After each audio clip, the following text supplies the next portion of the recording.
आज हम एक ऐसे सवाल की गहराई में उतरने वाले हैं जो लगभग हर पुरुष के मन में कभी न कभी आता है। वो मुझे टेस्ट क्यों करती है? कभी वो जानबूझकर देर से जवाब देती है, कभी अचानक गुस्सा हो जाती है, कभी छोटी सी बात पर चुप हो जाती है, कभी किसी और लड़के की तारीफ कर देती है। और आपको लगता है कि ये सब खेल है, लेकिन सच ये है कि हर टेस्ट के पीछे एक मनोवैज्ञानिक कारण होता है।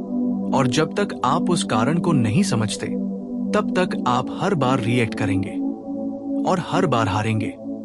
इसलिए आज की ये स्क्रिप्ट सिर्फ समझने के लिए नहीं है, बल्कि खुद को अपग्रेड करने के लिए है। सबसे पहली बात समझ लो, औरत टेस्ट इसलिए नहीं करती कि वो आपको गिराना चाहती है। वो टेस्ट इसलिए करती है क्योंकि वो जानना चाहती है कि आप भावनात्मक रूप से कितने मजबूत हो। ये बात नई नहीं है।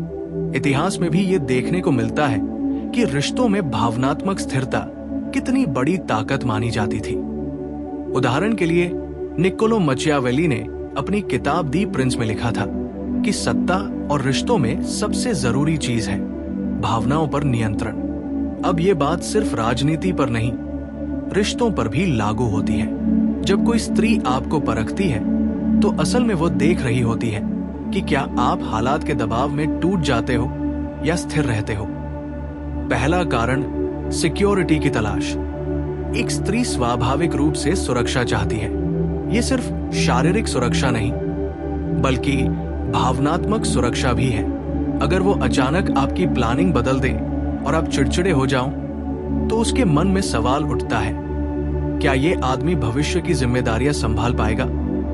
जब वो आपको हल्का सा इग्नोर करती है और देखती है कि आप पैनिक तो नहीं हो रहे, तब वो असल में आपके आत्मविश्वास को नाप रही होती है। दूसरा कारण, आपकी प्राथमिकता चेक करना। अगर वो आपको जानबूझकर व्यस्त समय में कॉल करे या अचानक मिलने का कहे, तो वो देखना चाहती है कि आप उसके लिए अपनी दुनिया छोड़ देते हो या संतुलन बनाए रखते हो।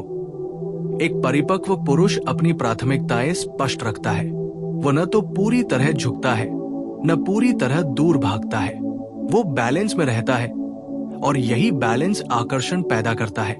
तीसरा कारण, आपकी सीमाएं, बाउंड्रीज देखना।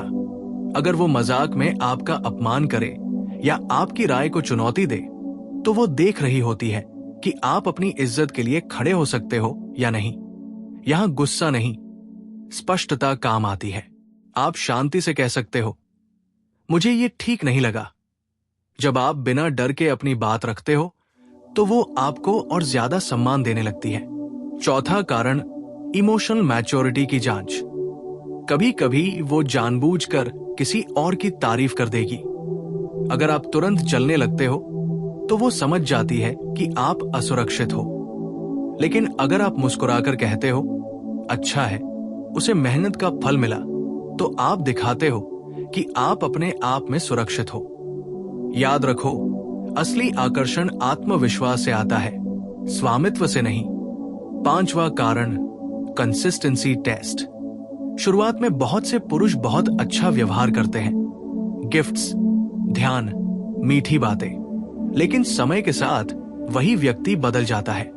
इसलिए वो छोटे छोटे टेस्ट के जरिए देखती है कि क्या आप वही इंसान हो जो शुरुआत में थे। क्या आपका व्यवहार स्थिर है? क्या आप सिर्फ पाने के लिए अच्छे थे या सच में वैसे ही हो? छठा कारण, आपकी लीडरशिप क्वालिटी देखना। रिश्ते में बराबरी जरूरी है, लेकिन दिशा भी जरूरी है। अगर हर छोटी बात में आप कहते हो, तुम जैसा कहो, तो धीरे धीरे आकर्षण कम हो जाता है। जब वो आपको निर्णय लेने की स्थिति में डालती है, तो वो देख रही होती है कि क्या आप स्पष्ट निर्णय ले सकते हो।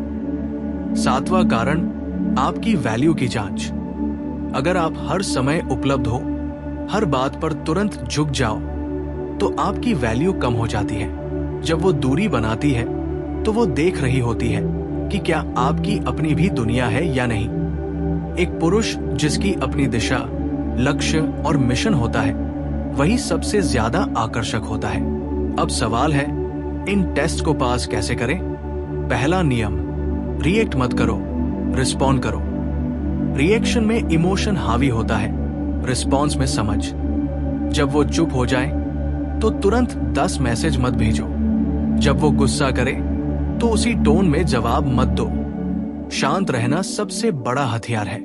दूसरा नियम, खुद की जिंदगी बनाओ। अगर आपकी सारी दुनिया उसी के इर्द गिर्द घूमती है तो वो आपको हल्के में लेने लगेगी। अपने काम, फिटनेस, दोस्तों और लक्ष्यों पर फोकस रखो। जब वो देखेगी कि आप खुद में व्यस्त और संतुष्ट हो तो उसका सम्मान अपने आप बढ़ेगा। तीसरा नियम, स्पष्ट संवाद। हर टेस्ट को गेम मत समझो।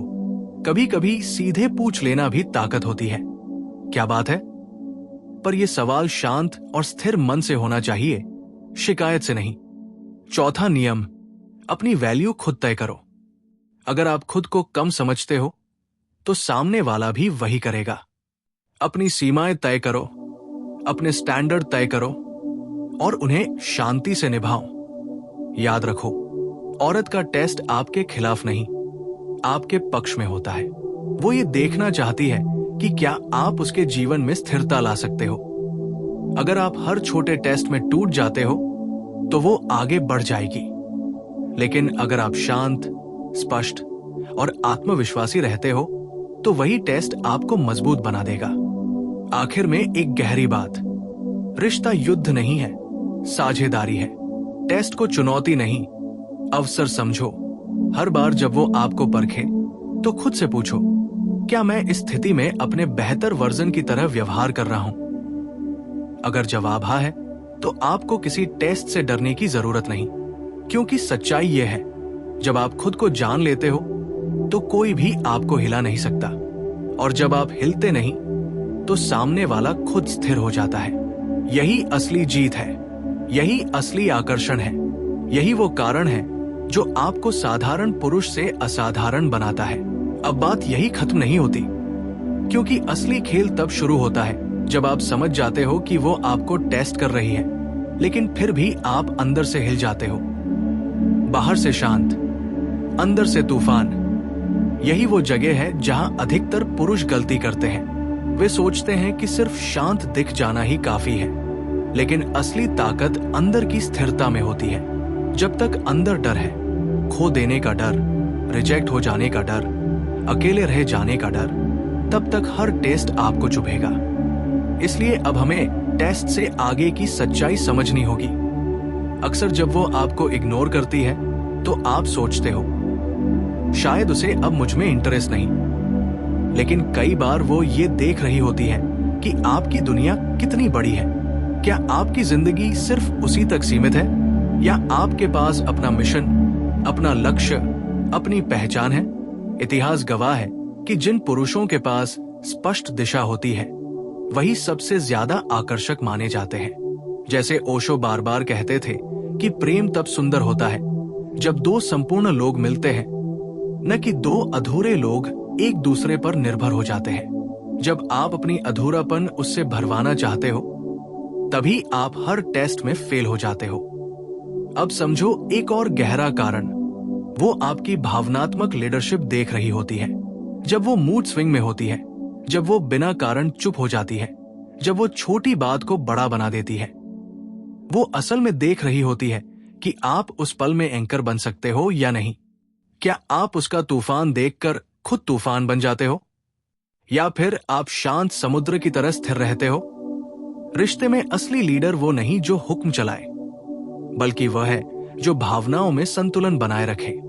कई बार वो आपको जलाने की कोशिश करेगी, किसी और की तारीफ करके, किसी और से बात करके, या सोशल मीडिया पर कुछ ऐसा पोस्ट करके जिससे आपको असुरक्षा हो। यहाँ खेल ईगो का नहीं है, यहाँ खेल आत्मविश्वास का है। अगर आप तुरंत सवालों की बौछार कर देते हो, वो कौन है, क्यों लाइक किया, क्यों बात की, तो आप उसे बता देते हो कि आपका आत्मविश्वास बाहरी चीजों पर टिका है। लेकिन अगर आप जानते हो कि आपकी वैल्यू किसी तीसरे व्यक्ति से कम नहीं होती, तो आप शांत रहते हो, और यही शांति उसे बताती है कि आप अलग हो। अब एक और सच्चाई, कभी कभी वो खुद भी नहीं जानती कि वो टेस्ट क्यों कर रही है। ये उसकी अवचेतन, सबकॉन्शियस प्रक्रिया होती है। बचपन के अनुभव, पुराने रिश्तों के घाव, धोखे की यादें, ये सब उसे सतर्क बनाते हैं। इसलिए वो ये सुनिश्चित करना चाहती है कि आप भी वैसा ही तो नहीं। जब आप छोटी छोटी बातों में सच्चाई और स्थिरता दिखाते हो तो उसके पुराने डर धीरे धीरे कम होते हैं। लेकिन यहाँ एक चेतावनी भी है, हर व्यवहार को टेस्ट समझ लेना भी गलत है। कुछ पुरुष हर चीज को गेम समझने लगते हैं। अगर वो थकी है तो सोचते हैं टेस्ट है, अगर वो व्यस्त है तो सोचते हैं माइंड गेम है। ये सोच आपको पैरानॉइड बना देती है। परिपक्व पुरुष हर स्थिति को संतुलन से देखता है। वो न तो ओवरथिंक करता है न ओवर रिएक्ट। अब सवाल, अगर टेस्ट बहुत ज्यादा हो जाए तो क्या करें? अगर हर दिन नया ड्रामा हो तब आपको अपनी सीमा तय करनी होगी। आत्मसम्मान सबसे ऊपर है। अगर कोई बार बार आपको अस्थिर करने की कोशिश कर रहा है तो ये हेल्दी रिश्ता नहीं है। मजबूत होना मतलब सबसे लेना नहीं है। मजबूत होना मतलब सही समय पर सही फैसला लेना है। याद रखो, आकर्षण का असली रहस्य रहस्यमय बनना नहीं बल्कि स्थिर बनना है। जब आप अपनी भावनाओं के मालिक बन जाते हो तो सामने वाला आपको खोने से डरने लगता है, क्योंकि अब आप जरूरत नहीं चुनाव बन जाते हो। जरूरत में डर होता है, चुनाव में सम्मान। और सबसे गहरी बात, जब वो आपको टेस्ट करती है तो असल में वो ये जानना चाहती है कि क्या आप उसके साथ लंबी यात्रा तय कर सकते हो। छोटी बातों में जो व्यक्ति टूट जाता है वो बड़ी जिम्मेदारियों में कैसे टिकेगा? इसलिए हर टेस्ट को ऐसे देखो जैसे जिंदगी आपको मजबूत बनाने का मौका दे रही है। अगर अगली बार वो आपको इग्नोर करे तो तुरंत प्रतिक्रिया मत दो, अपने काम में लग जाओ। अगर वो गुस्सा करे तो पहले सुनो, फिर शांत स्वर में जवाब दो। अगर वो दूरी बनाए तो अपनी दुनिया को और बेहतर बनाओ, क्योंकि अंत में वही पुरुष जीतता है जो खुद को नहीं खोता। और सच ये है, जब आप खुद को खो देते हो तो रिश्ता भी खो जाता है, लेकिन जब आप खुद को संभाल लेते हो तो रिश्ता अपने आप संभलने लगता है।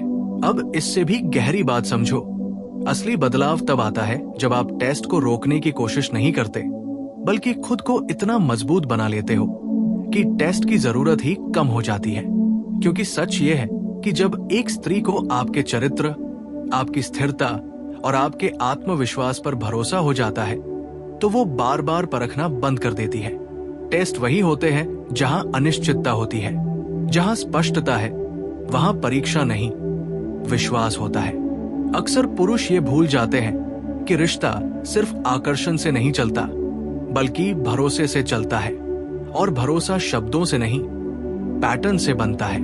आप क्या बोलते हो उससे ज्यादा मायने रखता है कि आप लगातार क्या करते हो। अगर आप कहते हो मैं हमेशा साथ हूं लेकिन छोटी असहमति पर गायब हो जाते हो तो आपका हर दावा कमजोर हो जाता है। इसी वजह से वह दोबारा परखती है। वो देखती है क्या ये व्यक्ति दबाव में भी वही रहता है जो सामान्य दिनों में रहता है। यहाँ एक और मनोवैज्ञानिक पहलू है, इमोशन मिररिंग। जब वो असुरक्षित महसूस करती है तो कभी कभी वो आपको असुरक्षित महसूस कराने की कोशिश करती है, क्योंकि वो देखना चाहती है कि क्या आप उसके डर को समझ सकते हो।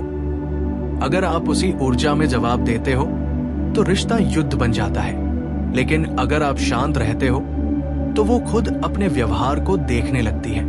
यही भावनात्मक परिपक्वता है। इतिहास और दर्शन में भी ये बात कही गई है कि जो व्यक्ति स्वयं पर नियंत्रण रखता है वही परिस्थितियों पर नियंत्रण रखता है। उदाहरण के लिए गौतम बुद्धा ने सिखाया कि बाहरी घटनाएं हमें तब तक परेशान नहीं कर सकती जब तक भीतर प्रतिक्रिया की आग न हो। रिश्तों में भी यही नियम लागू होता है। अगर वो आपको परखती है और आप भीतर से शांत हो तो खेल खत्म, क्योंकि परीक्षा वही होती है जहां प्रतिक्रिया होती है। अब एक और स्तर समझो, कभी कभी वो आपके धैर्य की सीमा देखती है। वो जानना चाहती है कि आप कितनी जल्दी हार मानते हो।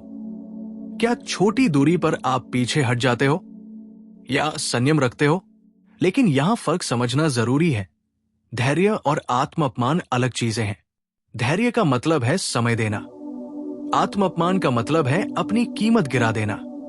अगर आप बार बार झुकते हो सिर्फ उसे खुश रखने के लिए, तो आप आकर्षण खो देते हो। लेकिन अगर आप शांत रहकर स्पष्ट सीमाएं रखते हो, तो सम्मान बढ़ता है। एक और कारण वो ये देखती है कि क्या आप भावनात्मक रूप से उपलब्ध हो या नहीं। कुछ पुरुष इतने मजबूत बनने की कोशिश करते हैं कि वे ठंडे हो जाते हैं। वे कभी वल्नरेबिलिटी नहीं दिखाते, लेकिन सच्चाई यह है कि संतुलन जरूरी है। मजबूत होना मतलब पत्थर बन जाना नहीं है। मजबूत होना मतलब सच्चाई के साथ स्थिर रहना है। अगर आपको कुछ बुरा लगा, तो शांत स्वर में बताना कमजोरी नहीं है, परिपक्वता है। अब बात करते हैं उस पल की जब आप थक जाते हो, जब आपको लगता है कि हर बार आपको ही समझदार बनना पड़ता है। तब खुद से पूछो, क्या यह रिश्ता संतुलित है? क्योंकि एक स्वस्थ रिश्ता वही है जहां दोनों एक दूसरे को समझने की कोशिश करें। अगर हमेशा सिर्फ आप ही परीक्षा दे रहे हो और सामने वाला कभी खुद को नहीं देखता, तो ये संकेत है कि संवाद की जरूरत है। याद रखो, टेस्ट हमेशा शब्दों में नहीं होते। कभी कभी वो बस आपकी ऊर्जा महसूस कर रही होती है। अगर आप भीतर से बेचैन हो, तो वो भी अस्थिर हो जाएगी। अगर आप भीतर से स्पष्ट हो, तो वो भी सुरक्षित महसूस करेगी। इसलिए असली काम बाहर नहीं, भीतर है। अपनी असुरक्षाओं पर काम करो, अपने डर को पहचानो, क्योंकि जब तक डर है, तब तक कोई भी छोटी बात बड़ा टेस्ट लगेगी। और एक अंतिम गहरी बात, जब आप अपने जीवन का उद्देश्य स्पष्ट कर लेते हो, तो रिश्ते आपकी पहचान का हिस्सा बनते हैं, पूरी पहचान नहीं। यही वो अवस्था है जहां आप चुनाव बनते हो, विकल्प नहीं। जब आप विकल्प होते हो, तो आपको साबित करना पड़ता है। जब आप चुनाव होते हो, तो आपको बस बने रहना होता।